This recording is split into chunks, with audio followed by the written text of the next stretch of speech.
मित्रों, अभी मोदी जी पार्लियामेंट के अंदर ऑपोजिशन को पटक कर धो रहे हैं, पूरे लेफ्टिस्ट इकोसिस्टम को एक्सपोज कर रहे हैं। अब मोदी जी ने तो अपना काम कर दिया, लेकिन पूरे लेफ्टिस्ट इकोसिस्टम को, राहुल गांधी के झूठ को और उनको फॉलो करने वाले लोगों की हिपोक्रेसी को आइए इस वीडियो में खुल करके एक्सपोज करते हैं।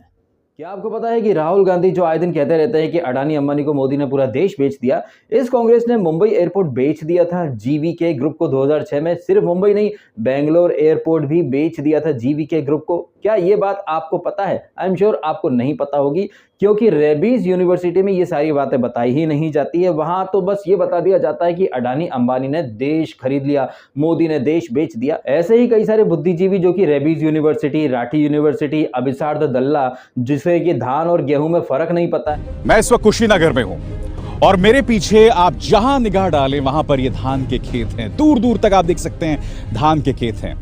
धान के खेत यानी गेहूं, धान के खेत यानी गेहूं, धान के खेत यानी गेहूं, गेहूं यानी रोटी, रोटी यानी कि भूख का समाधान।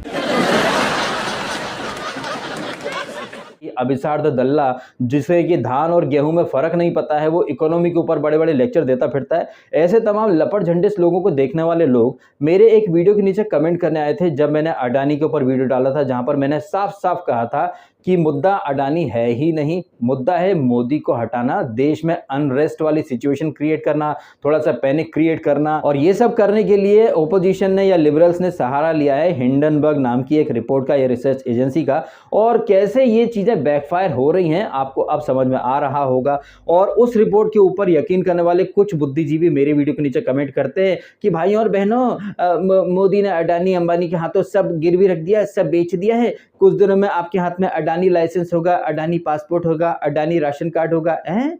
सीरियसली? ऐसी बातें वो लोग कर रहे हैं जिनके हाथ में शायद जियो की सिम कार्ड वाला फोन होगा, या फिर एयरटेल की सिम कार्ड वाला फोन होगा, या फिर उन लोगों के हाथों में आईफोन होगा, सैमसंग का फोन होगा, वीवो का फोन होगा, ओप्पो का फोन होगा, लावा, इंटेक्स, मतलब सारी प्राइवेट कंपनियों के प्रोडक्ट ये लोग इस्तेमाल करते हैं। चाहे मोबाइल फोन हो, चाहे टीवी हो, चाहे फ्रिज हो, चाहे एसी हो, कोई भी छोटी से छोटी चीज आती है वो किसी न किसी प्राइवेट फर्म के द्वारा बनाई गई चीज ही आती है। आई डोंट थिंक कि आपके घर में जो TV, mobile phone, AC, mixer, grinder, कुछ भी, सिर्फ यही चीजें नहीं, खाने पीने की चीजें देखिए, अमूल का दूध देखिए, फॉर्च्यून का आटा कहिए, तेल कहिए, टाटा, बाटा, गोदरेज, ये बड़े बड़े नाम हैं। और इन्हीं के साथ साथ आप लोग कहेंगे कि भैया राशन कार्ड या फिर ड्राइविंग लाइसेंस या पासपोर्ट, भाई साहब ये जो बनते हैं ना, इनका जो सॉफ्टवेयर होता है, या फिर जो रॉ मटेरियल कहिए, या फिर जो टेक्नोलॉजी कहिए, वो सब प्राइवेट कंपनीज ही देती हैं। चाहे वो इन्फोसिस हो, चाहे वो टीसीएस हो, मतलब हर जगह सरकार के साथ प्राइवेट सेक्टर खड़ा ही रहता है। इसके बावजूद लोगों को ये प्राइवेट सेक्टर की चीजें यूज भी करनी है, प्राइवेट सेक्टर्स के लोगों को गाली भी देनी है। एंड जब हमारे देश के ये प्राइवेट सेक्टर्स के लोग या इंडस्ट्रियलिस्ट आगे बढ़ते हैं, तो वेस्टर्न कंट्रीज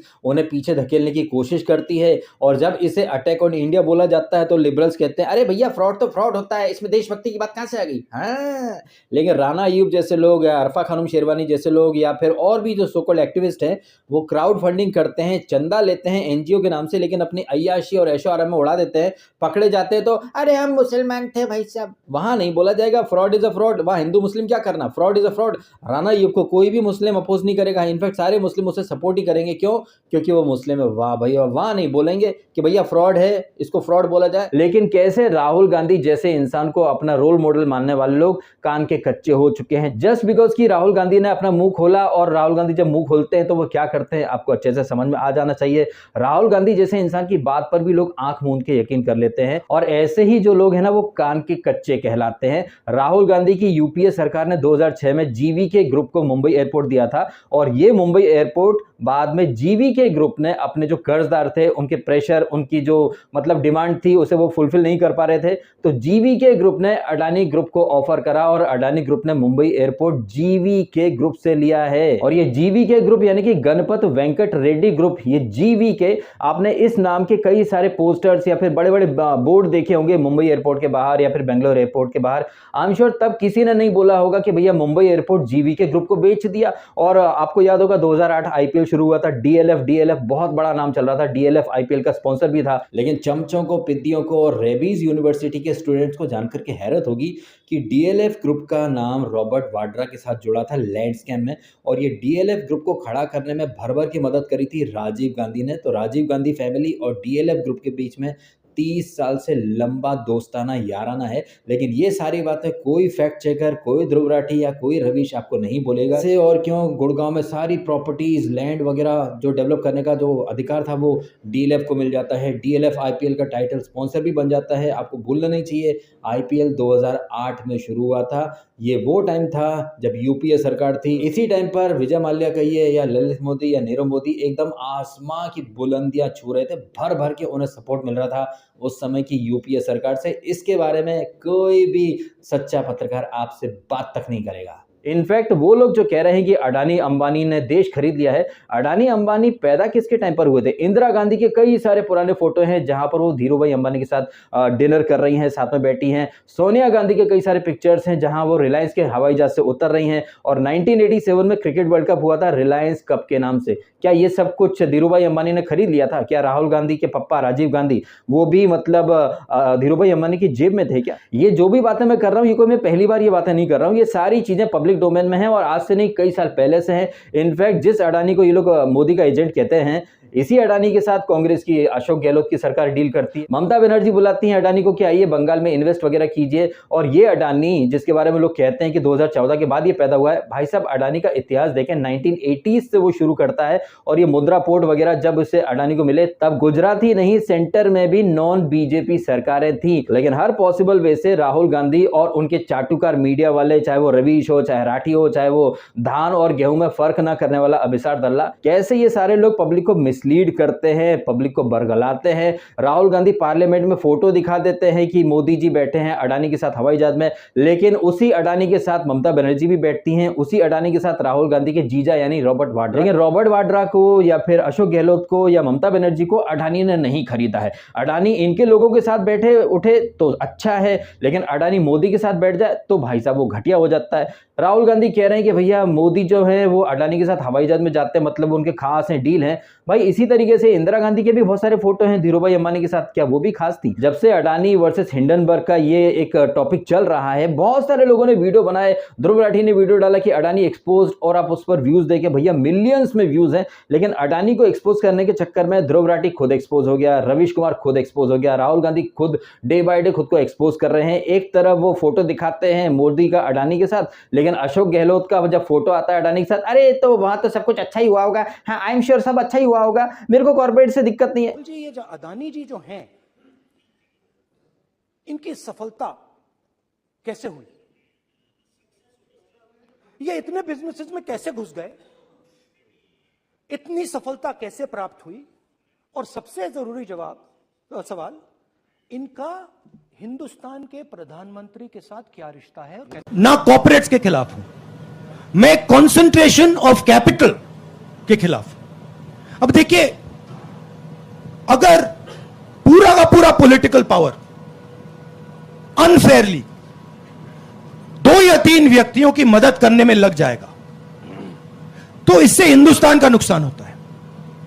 अगर राजस्थान की सरकार ने अडानी जी को गलत तरीके से राजस्थान में बिजनेस दिया तो मैं उसके बिल्कुल खिलाफ, मैं खड़ा हो जाऊंगा। मगर अगर फेयर प्रोसीजर के साथ दिया है, I have no problem.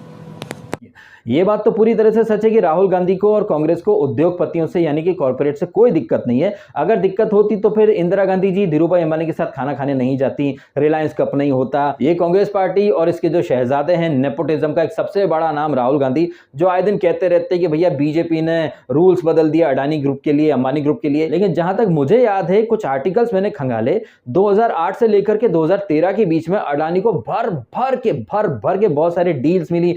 Chhattisgarh में कुछ कोल माइंस वगैरह की, ऑस्ट्रेलिया में कोल माइंस, यही नहीं अडानी ग्रुप इंडोनेशिया तक पहुंच गया था, भर भर के ऑफर्स मिल रहे थे। यही नहीं मित्रों, 2008 में बिजनेस टुडे में एक इंटरव्यू छपा था गौतम अडानी का, जहां पर वो कहना चाह रहे थे कि वो इंडिया के इंफ्रास्ट्रक्चर किंग बनना चाहते हैं। तब गौतम अडानी की एज थी 43 और वो इंडिया के टॉप 10 बिलियनर्स में शुमार हुए थे। ये बातें हैं 2008 की। तब यूपीए की सरकार थी, तब नरेंद्र मोदी का दूर दूर तक कहीं कोई अता पता नहीं था कि वो देश के पीएम बनेंगे। मोदी पीएम बनते हैं देश के 6 साल के बाद, इस इंटरव्यू के 6 साल के बाद। लेकिन इस दौरान देश में किसकी सरकार थी? राहुल गांधी और उनकी मम्मी की सरकार। लेकिन राहुल गांधी कभी ये नहीं बोलेंगे कि उनकी सरकार के दौरान अडानी को ऐसे क्या स्पेशल प्रिविलेज मिल गए कि वो खुद को इंडिया का इंफ्रास्ट्रक्चर किंग मानने लग गए थे। जाहिर तौर पर रेड कारपेट बिछा होगा, लेकिन नहीं, राहुल गांधी के लिए अब सारे अंगूर खट्टे हैं, क्योंकि वो चाह कर भी सत्ता में नहीं आ पा रहे हैं। तो खिसियानी बिल्ली खम्मा नोचे वाले अंदाज में राहुल गांधी बौखला रहे हैं, सीधी सी बात है। और अपनी इस बौखलाहट में राहुल जी न सिर्फ खुद को, उनकी पार्टी को, बल्कि उनके दरबारी पिद्दी जर्नलिस्ट लोगों को भी एक्सपोज कर रहे हैं। और उनकी जो सरकार थी ना, उनके मुखिया कौन थे? अरे वर्ल्ड फेमस मिस्टर इकोनॉमिस्ट, जिनकी नाक के नीचे एक के बाद एक स्कैम पर स्कैम पर स्कैम, लूट पर लूट पर लूट पर लूट मचती रही। और ये लुटेरे कह रहे हैं कि अडानी ने देश लूट लिया। अरे भैया, अडानी के इन्वेस्टर्स को तो पैसा वापस मिल जाएगा, क्योंकि कुछ अपडेट्स आई है जिसके अकॉर्डिंग अडानी के जो शेयर हैं ये तो भाई पॉजिटिव लाइट में आते जा रहे हैं। अडानी के शेयर में जिसने भी इन्वेस्ट किया है, उनका जितना नुकसान हुआ था धीरे धीरे वो तो कवर हो जाएगा। लेकिन कांग्रेस पार्टी, जो कि 1947 से लेकर के 2013 तक भर भर के लूटपाट मचाती रही, चाहे वो जीप स्कैम रहा हो, LIC स्कैम रहा हो, बोफोर्स घोटाला रहा हो, 2G घोटाला रहा हो, CWG घोटाला रहा हो, आदर्श घोटाला रहा हो, मनरेगा घोटाला रहा हो, एक से बढ़कर एक घोटाले किए हैं कांग्रेस ने। लेकिन कांग्रेस को कोई भी लूट मचाने वाली पार्टी या लुटेरा पार्टी नहीं बोलती है। आप एक विडंबना वाली बात देखिए कि ये अडानी, जिसके इन्वेस्टर्स को फायदा होता रहा है ओवर द इयर्स, जिन लोगों ने अडानी की कंपनी में इन्वेस्ट किया है उनको अभी बीते 10-15 दिन से नुकसान हुआ है, लेकिन ओवर द इयर्स उन लोगों ने खूब माल छापा है और अभी वापस से अडानी के शेयर ग्रीन लाइट में आ गए हैं, पॉजिटिव लाइट में आ गए। तो डेफिनेटली इन्वेस्टर्स को फायदा होगा। लेकिन कांग्रेस ने किसका फायदा पहुंचाया भाई साहब? आप एक विडंबना वाली बात देखिए कि ये कांग्रेस पार्टी जो कहती रहती गरीबी हटाओ, लेकिन गरीबी नहीं हटी, कांग्रेस अमीर होती गई। गरीबों की बात करने वाला रवीश कुमार महीने के लाखों करोड़ों छाप रहा है और गरीबों से ही महीने के 2-2 हजार रुपए वो ऐंठ रहा है, लूट रहा है। गरीबों की बात करने वाले कभी गरीब नहीं रहते और गरीबों की बात करने वालों को सपोर्ट करने वाले गरीब हमेशा गरीब बने रहते हैं। ये एक कड़वा सच है। और ऐसे ही लोगों को और ऐसी ही पब्लिक को रवीश कुमार जैसे लोग, राहुल गांधी जैसे लोग कैसे भर भर के मिसलीड कर रहे हैं, कैसे ये लोग पब्लिक को भड़का रहे हैं। तो ऐसे जो दोगले लोग हैं ना, यही दोगले लोग हैं जो कि ध्रुव राठी या रवीश या फिर ऑपोजिशन को ब्लाइंडली सपोर्ट करते हैं। पप्पू मूत्र पीने वाले दूसरों को जब अंधभक्त बोलते हैं तो वो खुद ही खुद को एक्सपोज कर जाते हैं, जैसे कि अडानी को एक्सपोज करने चले थे ये लोग और खुद ही एक्सपोज होकर के रह गए हैं। आपका क्या कहना है इन सारी बातों के बारे में? कमेंट अवश्य कीजिएगा। आपने समय निकाला और ये वीडियो देखा, आपका बहुत बहुत धन्यवाद। Thank you so much. और हाँ, वीडियो को लाइक करने का तो मैं बोल ही नहीं सकता, क्योंकि ज़्यादातर लोग इस वीडियो को लाइक करेंगे ही नहीं, शेयर भी नहीं करेंगे, सब्सक्राइब भी नहीं करेंगे, तो फिर बोल के फायदा क्या है? एनीवे, आपने समय निकाला, वीडियो देखा, आपका बहुत बहुत धन्यवाद। Thank you.